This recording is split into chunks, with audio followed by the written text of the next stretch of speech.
Hey team, so today's topic I wanted to go over how to run a 11-minute 2-mile time. I know a lot of you out there are trying to break this standard. It is, you have to maintain 5 minutes and 29 seconds per mile for those 2 miles or 3 minutes and 24 seconds for the 3.2 kilometers. As I talk about in other videos, it's very, very important to keep patience in mind. Most athletes have a very hard time having a belief in delayed gratification. You're going after a very competitive 2-mile time, and a lot of athletes here in the States and around the world are trying to run under 11 minutes for 2 miles. And so you really have to focus more on your quality rather than so much on how much volume you're putting in per week. The shorter the distance, the more anaerobic the event is going to be, the more where speed is more involved, as opposed to if you're running, say, a 10K or a half marathon or a marathon. Yes, you still need speed, you still need anaerobic capability. You have to be able to clear lactic acid faster than it's building up in those races. But when it comes to the 2 mile, the 1 mile distance, the 800 meter, the 5K, those particular races are highly anaerobic. So you have to have a higher emphasis on your speed development, and you have to continue to practice running at or below 5 minutes and 29 seconds per mile pace in training. If you want to get 5:29 mile pace for 2 miles to feel sustainable, you have to get accustomed to running under 5 minute mile pace in training. So that might be doing 12 to 16 400s on the track at around 73 to 76 seconds per rep.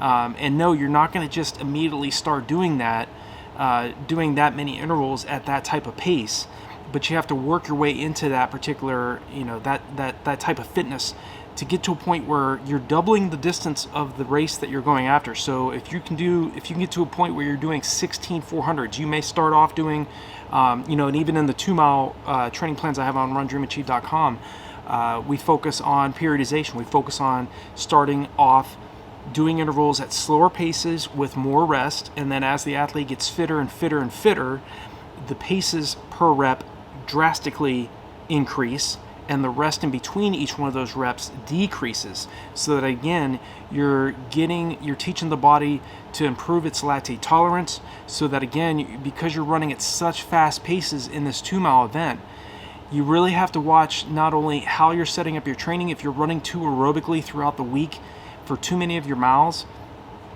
it's not going to set you up for success. Yes, you are going to be very strong endurance-wise. You're going to have, you're going to have built that aerobic base from running easy miles. But at the end of the day, in the 2 mile event, you have to be able to sustain that pace. And yes, you may be able to go out and hit the first mile at 5:20 or 5:24 or 5:25, but can you come back that second mile at under 5:29 mile pace is what we're really looking at. And a lot of athletes get very weak, especially in those last 3 to 4 laps of that race. So what we want to do is train in such a way that we're training at or far below 5 minute mile pace sufficiently enough, on top of training, doing tempo runs, for a 2 miler. If you're trying to run an 11-minute 2 mile, and this question of how to run an 11-minute 2 mile time, working on training for longer periods of duration at your anaerobic threshold, running at that tempo effort. And I do coach athletes as well. If this is something you really want to do and you really want to break an 11-minute 2 mile, and you want to go outside of just investing in a training plan, and you want to work with me one-on-one, I utilize the V.02 platform, where we focus on the principles of Dr. Jack Daniels, who's one of the world's top distance running coaches, and working one-on-one really helps me as a coach, because I know exactly the history of the athlete. But I know a lot of times athletes just want to say, hey, I want a training plan built by somebody who has done what I want to do, and where I know what workouts I need to be doing on a daily, weekly, and monthly basis, and I know how to taper correctly so that I can go into my 2 mile effort fully rested and having known I've done the proper training to break an 11-minute 2-mile time. So if that's what you want to do too, I have built 2-mile training plans for athletes that are aiming on running anywhere from 9:30 for 2 miles all the way up to 16 to 17-minute 2-mile times. Training plans range anywhere from 8 weeks to 16 weeks for 2-mile athletes.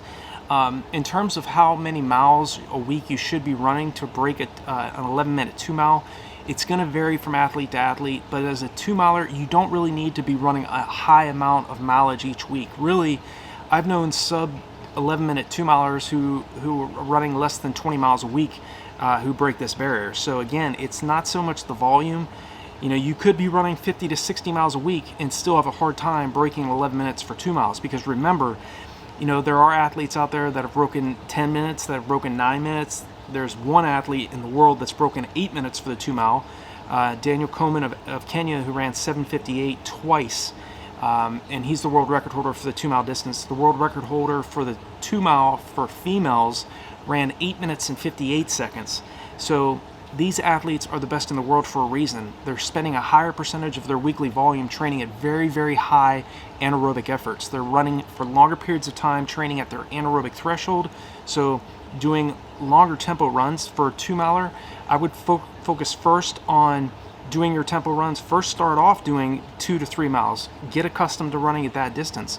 But as a 2-miler, if you want to get that 5:29 mile pace to feel easier, focus on eventually getting yourself to a point where you can run 4 to 5 miles at tempo effort. So that might mean anywhere from 5:35 to 5:55 per mile for those 4 to 5 miles. Think of how much stronger you're going to be in breaking an 11-minute 2-mile, which again is 5:29 per mile for 2 miles in a row to run 10:59, or you need to run 3:24 per kilometer for 3.2 kilometers. So again, it's not the volume you're putting in, it's the quality of that work output you're putting in order to run an 11-minute 2-mile. And pacing is very important too. If you go out the first mile in a 4:58 and your aim is to run 5:29 pace for 2 miles, you're going to have a very hard time breaking 11 minutes if you get too hyped up, going too aggressive in that first mile. So many athletes get this wrong. You know, even if you go out 5:10 the first mile, you're still running at 10:20 mile 2-mile pace, which is far too aggressive. So you have to be very cognizant of how fast you run in that first mile. I would focus on doing a negative split. So maybe go out that first mile at like 5:32 to 5:34 the first mile, and then focus on running, say, around a 5:24 to 5:26 second mile. That way you run a negative split, you go out a little bit more conservative, so you don't go into oxygen debt too early in a race like this, because again, it's more of a sprint race. Again, the shorter the distances, the higher the anaerobic focus has to be. If you're training for a marathon, you have to focus more on endurance and building your stamina and strength. But in the mile, the 800, the 2-mile especially, those types of events, you have to really focus on your speed development. So doing 1 VO2 max workout per week, 1 tempo run per week, and 1 long run per week should be the high emphasis on how you're setting up your training. But again, you want to make sure that you don't start off trying to run under 5-minute mile pace in the early stages of your buildup. I always talk about focus on doing a 4-week buildup of easy, relaxed aerobic mileage first. So again, you're strengthening your tendons, your ligaments, your muscles prior to start going into your 2-mile specific training phase, and then starting to build on your speed development, and then going into that 10-day taper phase that I talk about in my training plans and on the running courses that I've created on RunDreamAchieve.com. So these are just some of the tips I really want you thinking about for those athletes that are out there that are trying to run 10:59 for 2 miles. Again, pacing is absolutely essential. Don't go out too fast in the early laps of this race. I would focus on going out a little conservative in the first mile, and don't plan your attack until you get 3 laps out, especially once you really make your all-out assault in terms of your sprint is really 600 meters out from the finish line, because everybody's going to wait until that last lap to start trying to make a move. Make your move 600 meters out, and don't wait for somebody that has a stronger kick that has faster times than you to make their move. And again, you have to really be prepared anaerobically, as well as having built a very strong aerobic base of mileage to react to that type of move. And if you're strong mentally and you're strong physically and you're well rested, you can make you can react to that. But it's much better to try to take the sting out of these athletes that have better speed than you by trying to make your move. And once you make it, you have to decide to really make it and really throw in that surge and stay strong until the finish line. But these are just some of the things I really want you all to think about. I hope it's helpful for you. If you have any other questions in regards to the 2 mile or any distance, feel free to leave me a comment below. Check out the resources. If you're new to the channel, hit that subscribe button and the bell icon so when I make a new video, you'll be notified of it. And if there's anything else I can help you all out with, feel free to reach out to me anytime. My email is below. All my information is below this video and all my videos as well. So wish you all the best. Look forward to hearing about your 1059. And again, there are resources on RunDreamAchieve.com. Coaching. We have coaching, we have training plans, and running courses. So if that's something that you're interested in, definitely check those out. So I wish you all the best, and I will talk to you all in the next video.